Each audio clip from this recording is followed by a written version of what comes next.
I'm awaiting the signal. Here we go. We heard it, heard the light.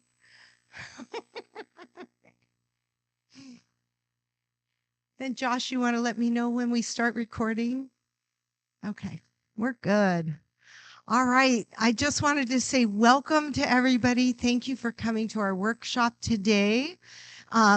So we're excited to have Reverend Megan Smith Brooks here with us in just a second here. Yeah. We are super excited about this, and I'm going to let Barbara introduce her because Barbara is the head of our ministerial search committee who has done so much work herself, in addition to the rest of the team members, have brought this beautiful candidate, this beautiful soul to us today. So we're excited. Of course, the board invited her too, but we're super excited all the work that's gone into bringing her here to you today. So thank you for being here, whether you're here in live or online. We appreciate you, even if you're watching the recording later. I do want to, one piece of business I want to mention. We are asking that after the workshop, well, number one, we'll have a Q&A session. So stick around because we'll do questions and answers. Number two, we have a form in the back, if you're here in person, a paper form for you to fill out your feedback on the workshop today. If you're online or watching this recorded, please use our e-blast to access the form and submit it electronically. And even if you're here in person, you can do it electronically. You don't have to do it by paper. If you're watching it recorded later, you can do the same thing, fill out the electronic form. Please get them back to us no later than Monday evening electronically or Monday end of business when Heidi's in the office on Monday if you're bringing in a paper form. We would like to have all the forms back before the end of the day Monday so they can be compiled because our next board meeting is next Thursday. So that's kind of an important deadline to be aware of. All right, Barbara. She's Reverend Megan's going to do the prayer. I know we had talked about this. I forgot to fill her in. Sorry, Barbara. On the fly. Hi, everybody. I'm Barbara, and it is my pleasure to introduce our candidate, Reverend Megan. So she's homegrown, actually. She was exposed to unity through her grandmother and her mother and spent a lot of time in Presbyterian churches because she moved around a lot and there weren't always unity churches around. And then started seeking in earnest in her about when she was 22. And then it was 2000. When did you go to? It just, so is that better now? Okay, I had to check that the weight of it kind of, whoop. So is there a camera where am I looking at virtual people? Right there, okay. Welcome to you too. I can't lean forward. There's always an adjustment, right?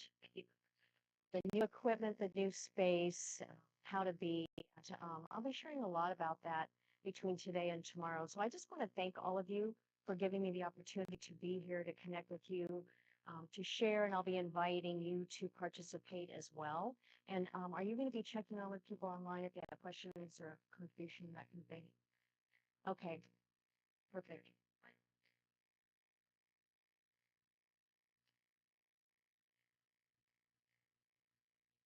Yeah, actually, just to feel connected and for the energy and the closeness of interacting, as best you're comfortable, if some of you could maybe come forward just a little bit.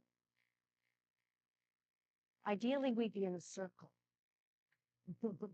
but I didn't bring my saw. So anyway, I'm gonna let you get adjusted, and then I'm going to start with a centering prayer to set the intention for our time together today.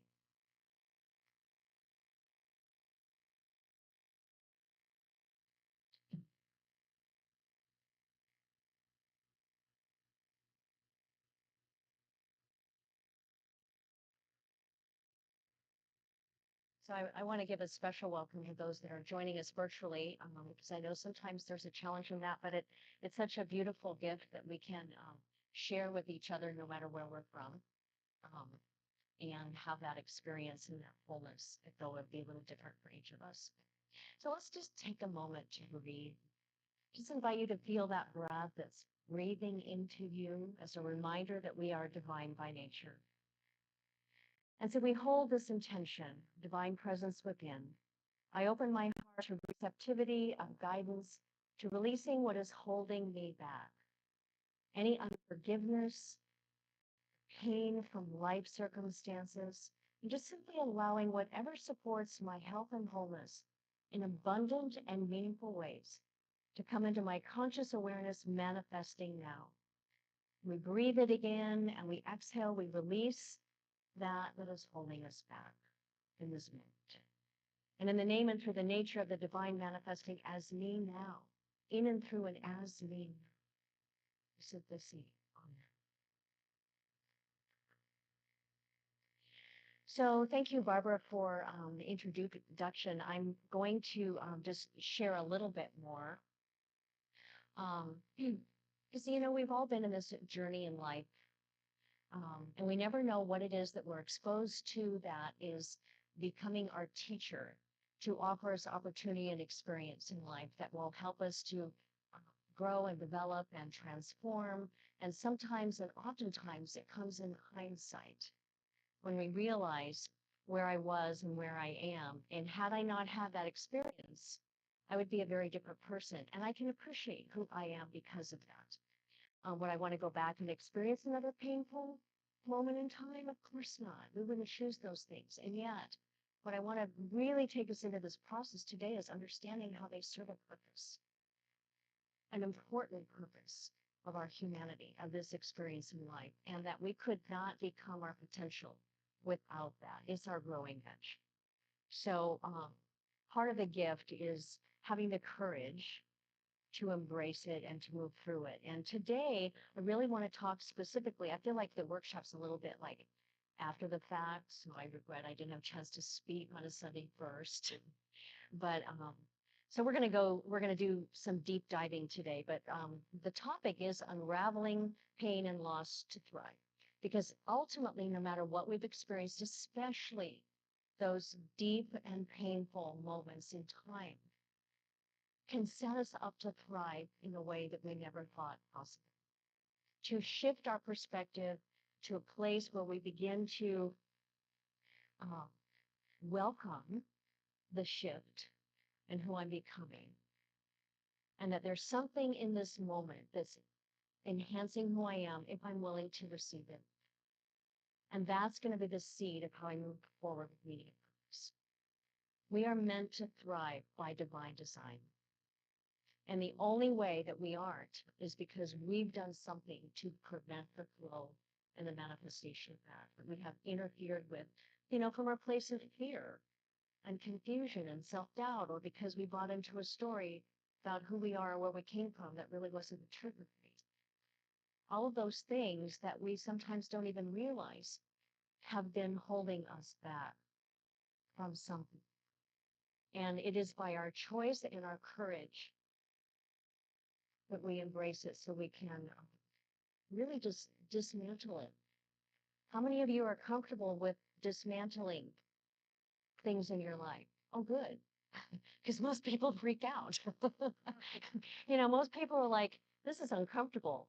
Get me back to that comfort zone, even though I was kind of like stuck in a place that I wasn't really happy with. And so we do it unconsciously, and we can do it consciously, but really what we're moving forward from in all of our spiritual practices is about recognizing the power of our choice in life, and nobody can take that from us. So my experience as I have grown and evolved and I sought my spiritual path in my early 20s, and really grateful for my mother directing me to Unity. I didn't remember that we had attended one when I was little, though my grandmother, bless her beautiful, sweet heart, she just was this presence in my life. And and she always had the daily word, and there was this comfort place of just reading something that even if I didn't understand it, I could feel the energy of it that was supposed to be important for me. So it was good. My grandmother was that for me. But So I've walked through all these experiences. I'm going to talk more about that because I think that each of our personal journey is the story of who I am and how I became to be who I am. And that if I look at it, I can see those moments where the greatest challenge was where I experienced my greatest growth. And that any resistance that I had prevented the growth, but because the divinity within us is a stronger nature than our human self, eventually it can break through and lead us to where we can really experience more of our potential. So what I discovered in my journey is that my potential got broken wide open in the midst of the greatest pain from loss and significant changes that most of the time were not chosen by me, but imposed upon me. And my willingness to process and move through and find my way in the dark into the unknown is where I was able to expand the boundaries of my consciousness and experience a greater life reality. You know, when I look at where I am now compared to where I was 20, 30 years ago, as that's kind of telling my age a bit, I would never have guessed that I would be where I am. I also would have guessed that I had experienced some of the things that I've experienced. And so the reason that I really feel compelled to talk to you about how do we process grief and the pain of loss is because we've all been thrown in a global experience of change and loss and some painful experiences in the last few years, especially, right?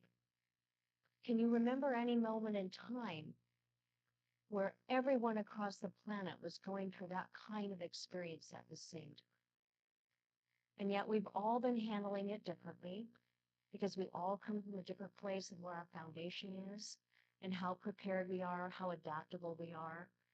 But the bottom line is pain is pain. You know, the feeling that I'm thrown into chaos and discomfort and that things are just, the way of living is just destroyed in a moment. And I don't know how to put it back together again. It's a part of our human experience. And so it's important. And what I realized, I want to talk more about it tomorrow, but my deepest experience of walking the path of grief from loss was the very traumatic and heart-wrenching moment in time when my youngest son at 29 years old was murdered.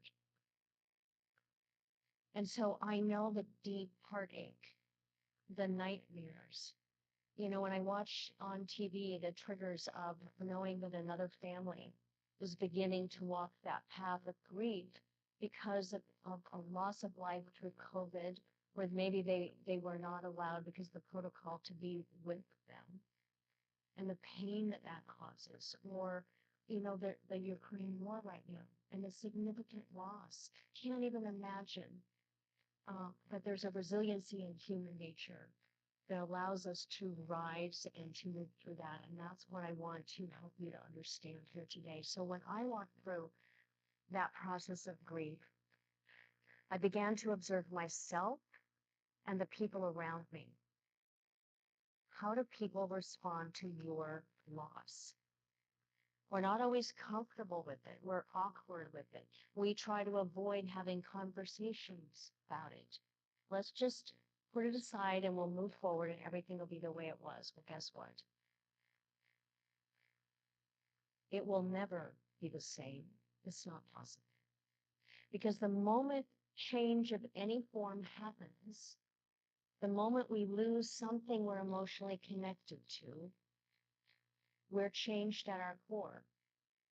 Did you notice that? You realize that? We have changed. And so the whole process of healing and moving forward becomes getting to know who I am becoming now, because that triggered a shift in my own growth.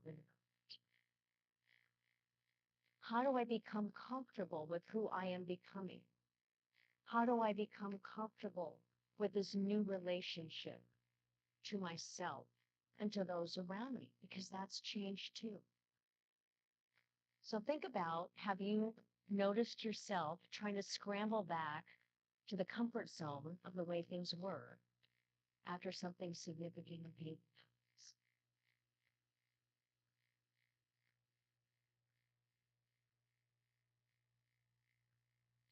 So since my son's death, that was May 30th, 2013. His life was taken from him by an act of violence. It wasn't an accident, it was intentional. He was shot 3 times. His body was found in a river wrapped in a heavy chain attached to a sled. And that's when I began to recognize gratitude as a gift amidst pain and loss, because I was grateful that his body was found and had not been washed down that river into a very deep lake where he may have disappeared and never been. That might seem hard to grasp, but in that moment, it was like, I am so grateful. Now I can begin to figure out what's happened. And I lived in a months of nightmares. I couldn't sleep because I would imagine what had happened to him. What was this last moment like? I screamed inside because it was so unfair that I couldn't see his face, his smile, his voice, to hug him, to feel him again. And I had to work through my anger and find forgiveness for those that knew not move who they were by choosing that act of violence and not recognizing the impact that it would have on other people's lives, including their own, including their family. The ripple effect. That's why the power of choice is so important. We recognize the impact that we're putting in motion. And so coming to that place of really embracing the impact of loss from whatever form, because it doesn't matter if it's a loved one, which is the most excruciating, it really wrenches our heart. But it also can be the loss of a job, a pet. Anything that's significantly important to us. Is this a problem? Oh. Oh, really? Okay. Okay. I guess I'm going to try this one. I was resistant to it.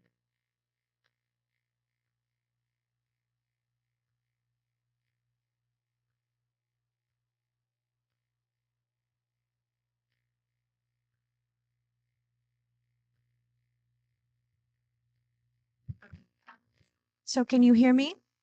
Online people, can you hear?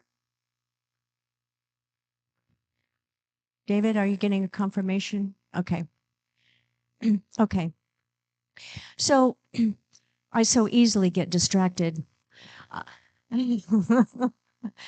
but you know what? I learned so much from the most painful experiences of my life. And since my son passed, I lost a sister by suicide, November 22nd, 2020.